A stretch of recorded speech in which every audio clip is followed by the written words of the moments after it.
Hi everyone, welcome to week number 8 of Singing and Songwriting with me.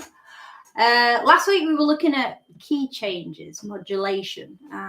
Today is week number 2 of the same thing. We're going to look at a different kind of modulation today. But before, just 1 second. Before I carry on, as always, I've just got to read you the disclaimer. So if you are under 18, please tell your parents that you are doing this session. Feel free to answer questions and make comments, but stay safe online by only using your first name. Do not give out any of your contact details, and I hope you enjoyed today's session. Okay, so as you remember last week, if you've seen the previous tutorial, if you haven't, go back and watch it. I was looking at modulation, which in common speak basically means key change. So just to recap, the first type of modulation I looked at was direct. So you might be listening to a pop song, it's going through the chorus at the end, and then right at the end it suddenly jumps up and the whole song goes higher. So it takes a step up. Occasionally it might take a step down, but mostly it will go up by either a tone or a semitone. So an example of that, I did mention it, I didn't play it last week, but Whitney Houston, like with a wonderful massive 80s hair and 80s makeup, she did a song back in the 80s when I was a small child called I Want to Dance With Somebody. And in the song, the chorus goes like this. It's ooh, I want to dance with somebody. I want to feel the heat with somebody. Yeah, I want to dance with somebody. With somebody who loves me. Yeah, I want to dance with somebody. I want to feel the heat with somebody. Yeah, I want to dance with somebody. With somebody who loves me. So you can hear there I played the chorus and then it jumped up. So it started, I was playing it in the key of C. I'm not sure what the original song's in, but I was playing the chorus in the key of C. And then I played the chorus again, but this time I punched the key up a whole tone into the key of D, and that's just direct modulation. And as I said last week, it's mostly used at the end of a piece of music just to add some kind of heightened excitement. And then we also looked at relative modulation, which looked at, you've got your major key, as always, C major.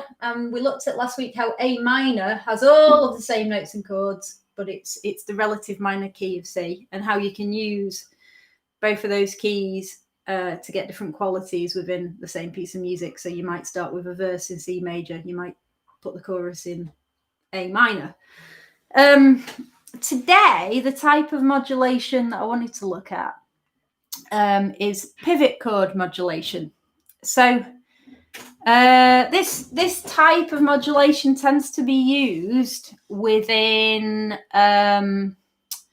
much like the relative modulation, it's a little bit more subtle. You often find that this is a bit more integral throughout the whole piece of music. It's a way of just moving the music somewhere else. It's just a bit more of a smoother transition than direct modulation. So as I say, stressing again, modulation means key change.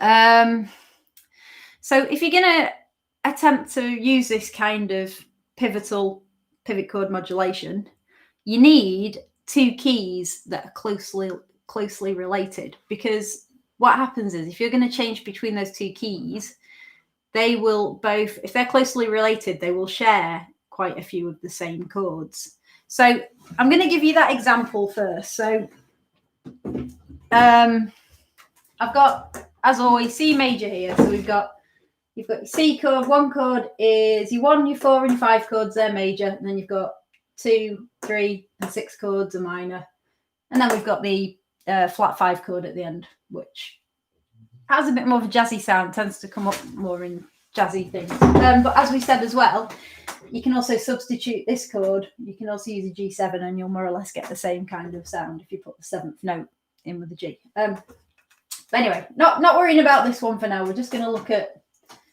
what 1 to 6. So this is a key of C. Another really closely related key is the key of G. And that's because all of the notes are pretty much the same except for the F sharp. So if I put down here, we've got G, A, B, C, D, E, and then we've got an F sharp. So as I've mentioned before, if you play the key of C major on the piano, it's all of the white notes. If you play the key of G major, you play all white notes except for the F, where you move up to the F sharp. So it's got one black note in it relative to a keyboard. So as you can see, though, all of the notes are pretty much the same. Now you've got chord-wise, again, it's a major key. So chord number 1's major. Like above in C major, chord number 2 is a minor. 3 is a minor. They're major. The D can be a 7, as in it's a dominant chord. And then E, number 6, that's also a minor. So I'm going to take out my red pen.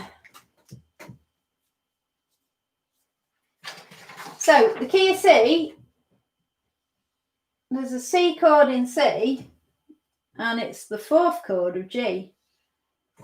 So that's one chord that the keys share. And then we've got the E minor.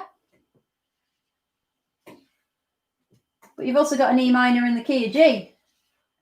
So you can start to see how if they're sharing the same chords, they're probably kind of quite harmonically similar, and therefore it's logical that you should be able to swap between them. It will all make sense. It's funny, I did this kind of modulation at college years ago. And although from being somebody who plays a lot of music and does it professionally and just learns songs, and also I've written a lot of stuff over the years, obviously, that's my main thing I do. It still took me a really long time to digest this kind of modulation, to really understand what was going on. And it's only really over the last week that I've really been swatting up. It was one of the things that kind of flew over my head a bit at college. I could understand, but I didn't. There's a certain level of understanding. So what I'm going for is kind of complicated. I guess this is going to be a bit more, it's aimed at somebody who does play an instrument. But if you are somebody who just writes songs, as you'll see with my support video as well, if you were a singer in a band, if you can try and absorb some of this, it can help you creatively. If you're working with, say, a guitarist or a pianist, there's a good chance they'll understand this already. Or you'll teach them something new. It's just something really worth knowing, because it just gives a really good effect to a song if you use this kind of key change. Anyway, so far we've got 2 C chords, we've got 2 E minor chords. There is a G chord there, and of course the key of G starts with a G. That's quite a crucial one as well, because a lot of this kind of modulation usually pivots on the 5th chord. That's usually the sweet chord that will take you through to the other key smoothly. Again, it will all become clear, I hope. And then we've got an A minor. So what we've got here now, we've got the key of C major, we've got the key of G major, and both of these keys, out of the 7 different chords, they share 4 of them. So they're very closely related. Now I'm just going to look at my notes, because I just want to make sure I try and get this as clear to you as possible. So let's have a look. Where are we? Yep, we've circled those. Okay. Oh yeah, so what I did want to do next was also show you an unrelated key. So in the black pen just below. So the key of C major, if you were going to use the key of E, I just want to show you why this wouldn't work, because I sometimes think it's useful to to also see the things that don't work to understand why they don't work. So E, F, G, A, B, C, D. Okay, now the key of E has an F sharp in it. So there's a lot of black notes in this key. It's got an F sharp and a G sharp. And then it's got a, not a B sharp, where am I? It's got a C sharp and a D sharp. Okay, so E, F sharp, G sharp, A, B, C sharp, D sharp. So it's a key where you're playing, if you're playing the piano, half of the notes you're playing in that key are black notes. So I just wanted to show you, because as you can see, for a start, a lot of the notes in C, well, 4 of the notes in E aren't even notes that we play in C anyway. It's mostly a different key. And then if we start to put the chords in, F sharp minor, not left much room, but G sharp minor, and then we've got C sharp minor. When you look at the chords that are in C compared to the chords that are in E, basically they don't have any related chords whatsoever. So if you were trying to do this form of pivot modulation where you're going to move from one key by playing some of the chords that are over both keys and then sliding into the other key, you can't do that because there's just nothing to pivot on. So pivot modulation, pivot chord modulation, it's all about making sure that the key you're working in has those crucial chords that you can swap between keys on. So you could, if you were playing a song in the key of C and you wanted to do direct modulation up to the key of E, you literally jump, you can use it, you know, it works in that way. But for pivot modulation, you really need to have those related keys. So I've done a lot of dry talking and writing on the board. I know from my point of view, the way I learn being a musician, I need to hear what's going on to really understand. So just going to get my trusty guitar. So what I started off with, I'm going to do the same approach as always. The idea that we've got one section. It could be the verse section, or it could be the A going to a B section. So every week recently I've been talking about, you know, if we really want to work within a key, if you just use those 1, 4, 5 chords, she's saying it again, 1, 4, 5. I bet if anybody's been watching these, they're probably going to start dreaming about 1, 4, 5 chords. So C is a 1 chord, F is chord 4, and G is chord 5. So we've got C is chord 1, F is chord 4, G is chord 5. 1, 4, 5, 4, 1, 4, 5, 4. So, you know, your verse is going around those 3, 1, 4, 5 chords. That's just clearly as C major as it gets. It's just really simple chord progression, just that 1, 4, 5 going around. So you might have your song going along.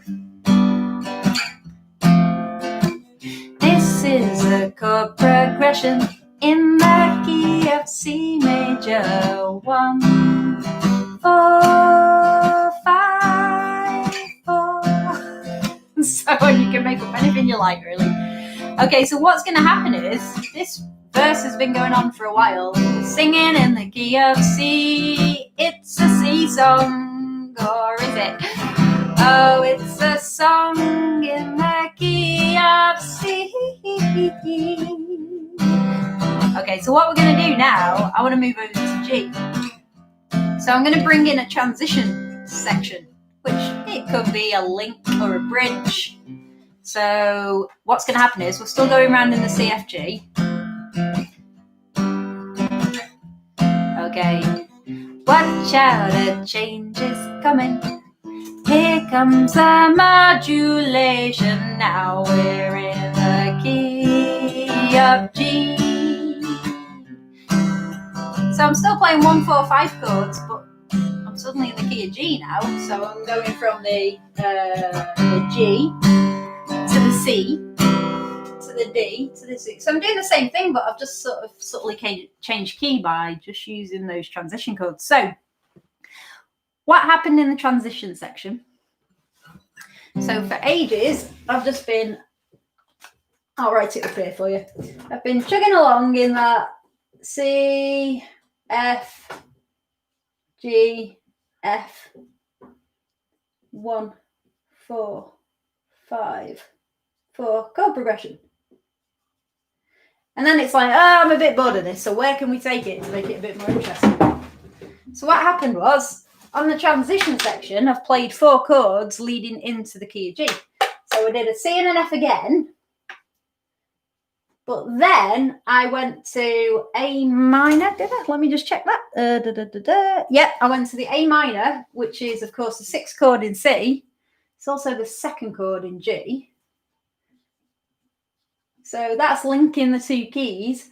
And then I went to the D, which is the 5th of the new, the 5th chord of the new key.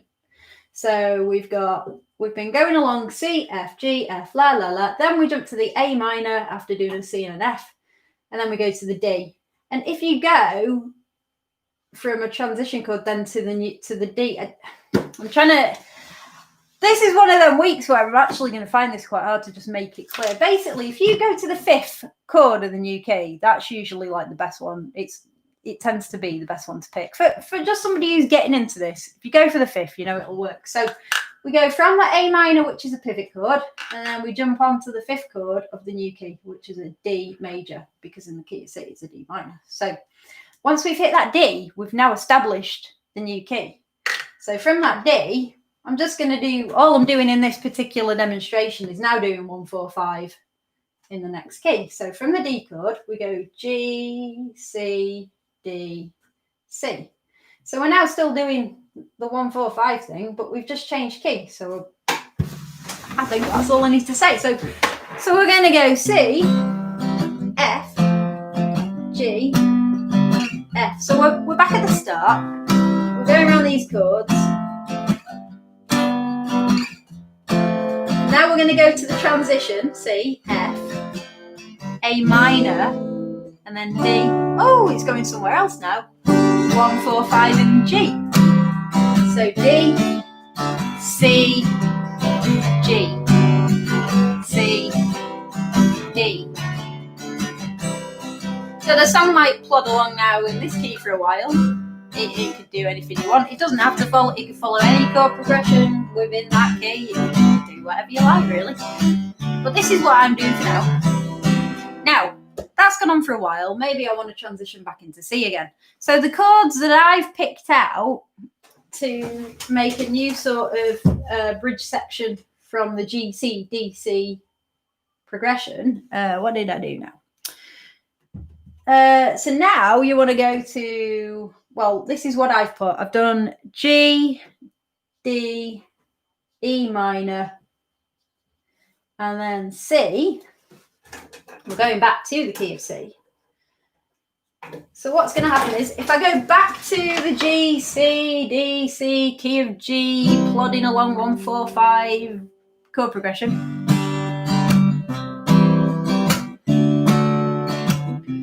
So that's going along. We've got G, C, D, C, 1, 4, 5, 4. We are still in the key of G, but I want to get back to C because I like C and I miss C.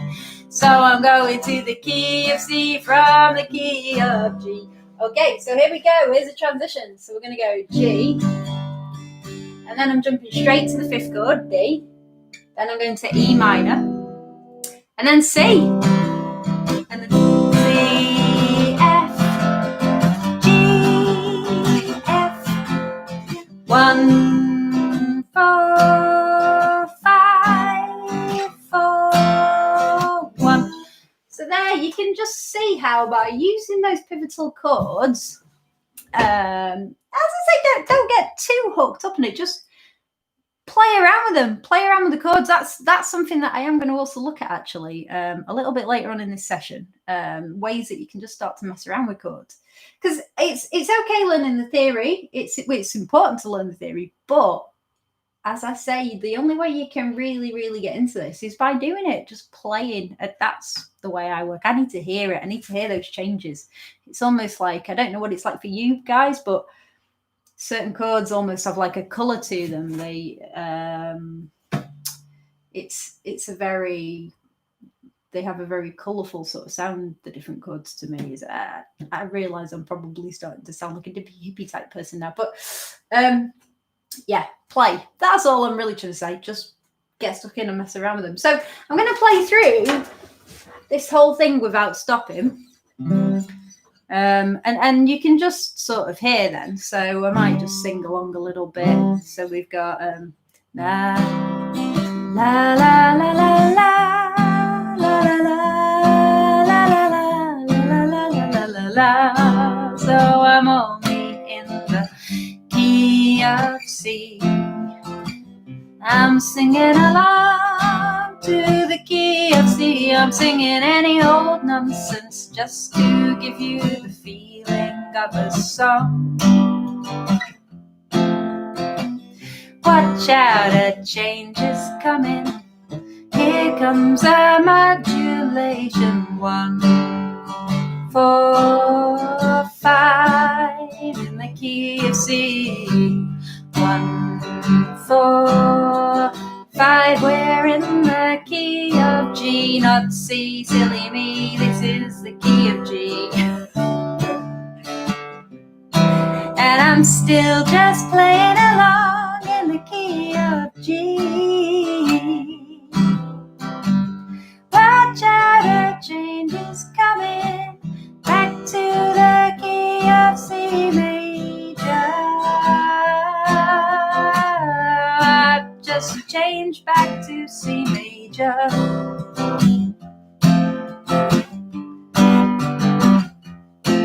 So maybe the song's gonna just carry on singing along in the key of C major up until I get bored and I wanna change back to the key of G.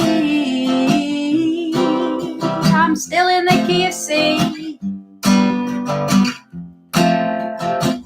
Watch out, a change is coming. Here comes a modulation and we're back in the key of G. I am in the key of G once more. There you go. So you can see how it sort of, it moves from one place to the other. So that's pivot chord modulation. And you'll be surprised once you start to get your head around that, how many songs you realise that sort of happens in. Okay, so that is pivot modulation. I mean, there, I'm looking at major to major keys. Now, again, last week, if you watched last week, we talked a lot about relative minor keys. So as we know, the key of C major has a relative minor key of A minor. So if we went from A minor to A, B, and then C, D, E, F, G, basically, if you do the same notes, but you sort of play them or think of them in the order from beginning from A to A, it becomes A natural minor. And then obviously the chords are then relative to that key. So 1, 4, 5 is no longer, C, F, G. It's A, E, D minor, and E minor. Anyway, again, I'm in danger here of getting lost. So what I wanted to do was to show you how you can also, when we did relative minor last week, we started off with the relative major. So we had C major, and then we wrote a song that one section was in C major, and it sort of just quite naturally changed into the minor for the other section. Well, you can also use pivot modulation to link different keys as well, aren't relative. But so, right, what I'm going to do, I can't get my words out. What I'm going to do, I'm going to do G major, and then we're going to move that into the relative minor. So G, A, B, C, D, E minor. 1, 2, 3, 4, 5, 6. E minor is the relative key of G major. Okay, so just to show you quickly, I'm going to get rid of the C from the top. Get rid of all this. I knew it was going to be a bit of a workout today doing this one, trying to present it, because the more complicated it gets, I want to try and put this across to you as clearly as I can. So, you might find it helpful, as I always say, just to really search if you are genuinely interested in this kind of key change. Because I think once you've already got an interest and you know some of your chords already and you understand a bit about keys, this can be really fascinating for someone who's like maybe not so much of a beginner. So search it and find as many videos as you can. E minor is the relative key of G major. So I'm going to write down underneath, let's see. Is that right? E minor? Yeah, of course it is, because G. Right, so we've got E, F sharp, and then we've got G, A, so chord's still a bit wet, A, B, C, D.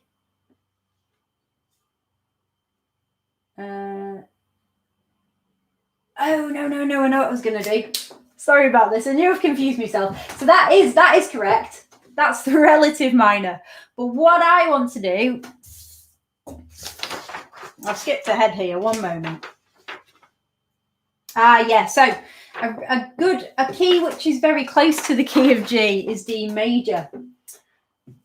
I thought I'd written something out wrong then, and then I realised I was actually doing it wrong now, and what I've put is correct. So D major is very similar. D major is similar to G major. We've got D, E, F sharp, G, A, B, and then there's a C sharp. So the key of D major has two black notes in it. It's got F sharp and C sharp. The key of G obviously has the F sharp. So there's a lot of similarity there. They're not too wildly sort of apart from each other. So what my point is now, this is just like I've shown you. We've got two other keys at work, but we want to look at the relative minor of the key of D. Now the key of D, we've got, if we just harmonise it, we've got a D major chord, E minor chord, F sharp minor chord. G and A are your 4 and 5 chords. As we know, D, G and A are your 1, 4, 5 chords of the key D. B minor. Now, B minor is the 6th note of D major, so that's the relative minor. So what my point is here, we can now write a song going between the key of G major, and rather than going into D major, we could go to B minor. So I'm going to write B minor underneath. So we've got a B minor chord. Remember, it's just D major, but it's juggled up around a different way. So we've got B minor, then we've got a C sharp.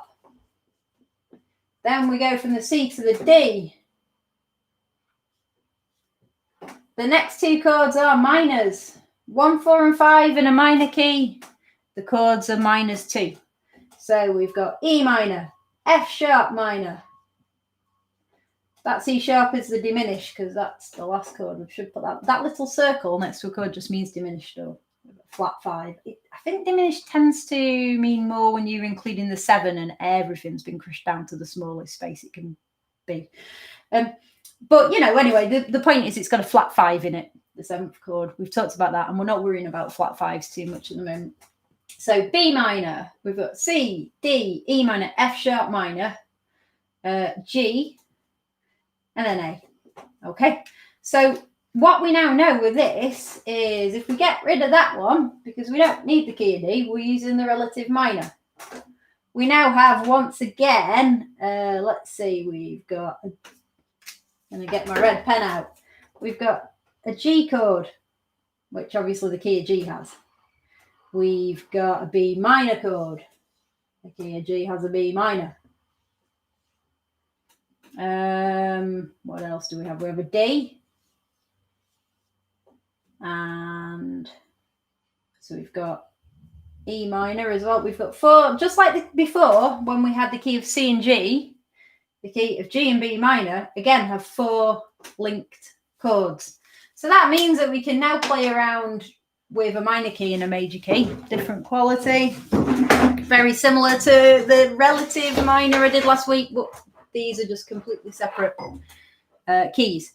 There's no relativity there in that sense. So what I've done, I've written out some more. So maybe this time I'm going to start off in B minor. So I might do a B minor chord to F sharp minor to E minor. So I'm doing the 1 chord, Oh, pen's not working. 1 second. So B minor, I'll just write it here. I'm doing B minor chord to the 5th chord, which is F sharp minor, and to the E minor, which is the 4th chord. So I'm going B minor, F sharp minor, E minor. So this is the key of B minor.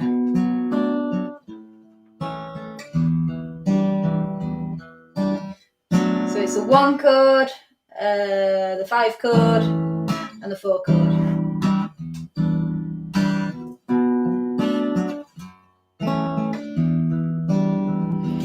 And then I might go to, I want to move up to the key of G, so I'm going to go to the G chord, and then I'm going to go to the D chord, which is the 3rd chord in B minor. And now we are in the key of G. So I'm going G, C, and D, so 1, 4, 5 chords again. So you can see now how it's gone into that major key, much like when we were playing around with the relative last week.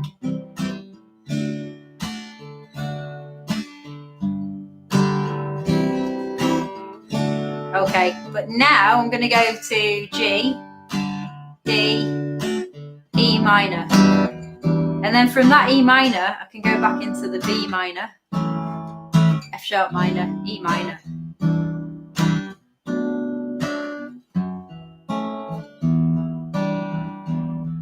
And then I might want to go back to the other key again. E minor, and then A, G. So again, it's just another example. You've got those 2 different keys. You can link them together. It can, you know, if you go into the minor keys mixed with the major, you get that kind of contrast of maybe the darker, moodier sound, then contrasted by like the happier sort of sound.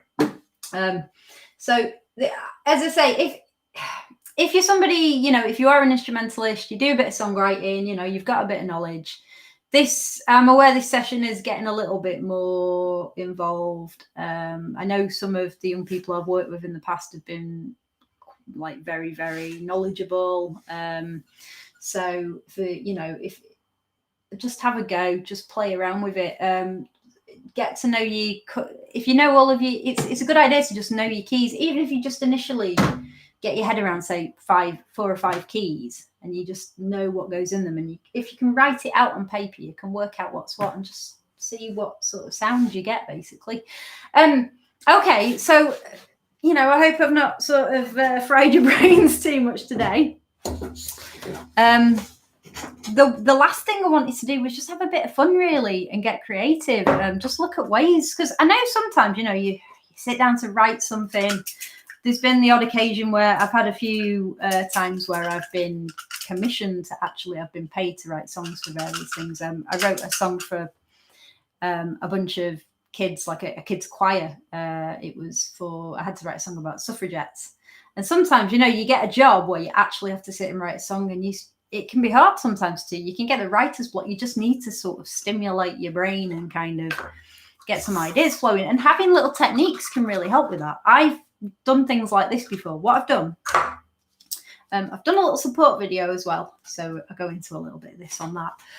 I've written out a load of chords just on pieces of cards. So there you've got a C chord, everything's, let's see, A minor. So I've got chords written out in the key of C, and I also included all of the chords from the key of G. So again, there's a lot of the same chords, but I've got the potential to play between G and C here. And of course, the relative minor chords of A minor and E minor.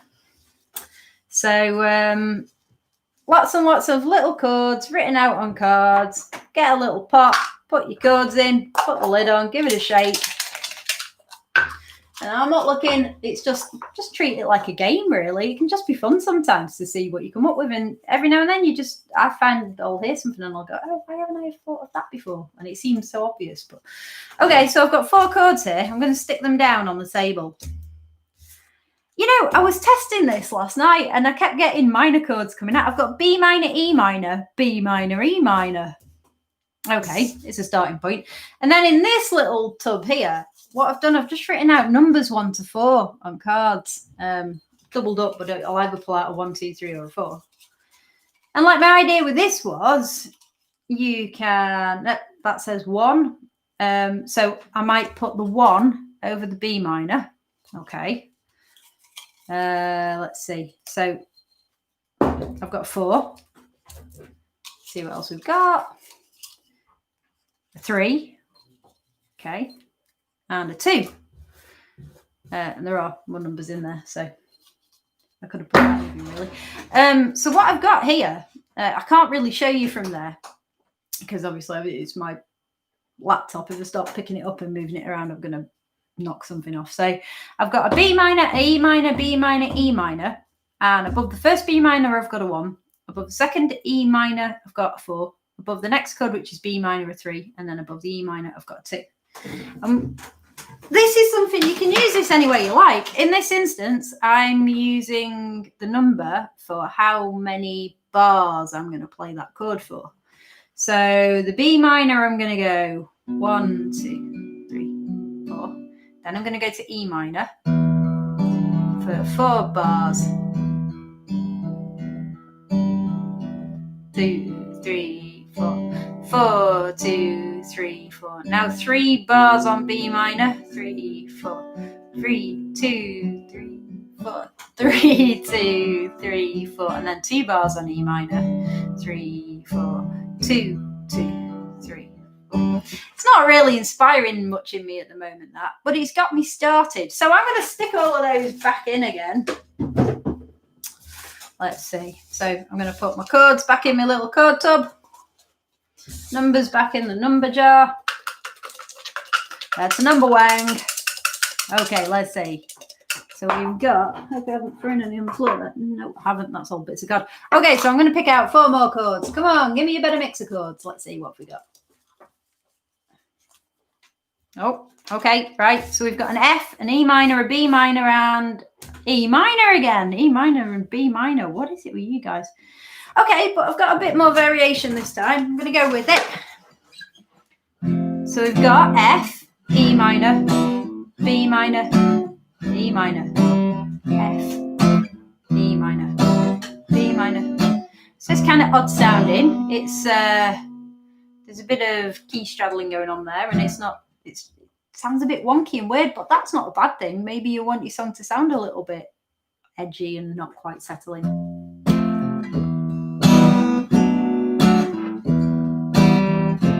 Now, what we could do to change that up a bit, I'm going to pick out some numbers. And what I'm going to do, let me see. I might do something different this time. I'm going to split the F and the E minor from the B minor and the E minor. I'm going to put a number over the top of the F and E minor. So I've got 4 over there. And then the B minor and E minor, I'm going to put 1. And this time, I'm going to change it around. I'm going to treat the numbers. So F to E minor, there's a 4 over that. So I'm going to say, right, I'm going to play the F to E minor 4 times. And then when I get to the end of that, I'm going to play the B minor to E minor 1 time. So let's see. F, E minor.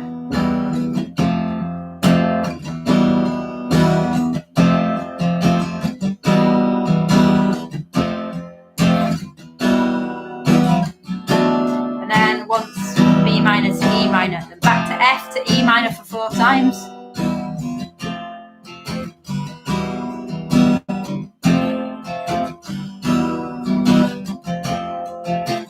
And then it's telling me to go to B minor once. So, okay, I've done that, but it might be a case of, this is just to get ideas going. I don't want to do the B minor to E minor once. I might do that twice. So, in fact, I might just take those numbers away. I'm going to go F to E minor twice. Then B minor to E minor twice. Back to F to E minor. Then B minor to E minor. And when you play those chords, then you might just come up with a melody. So,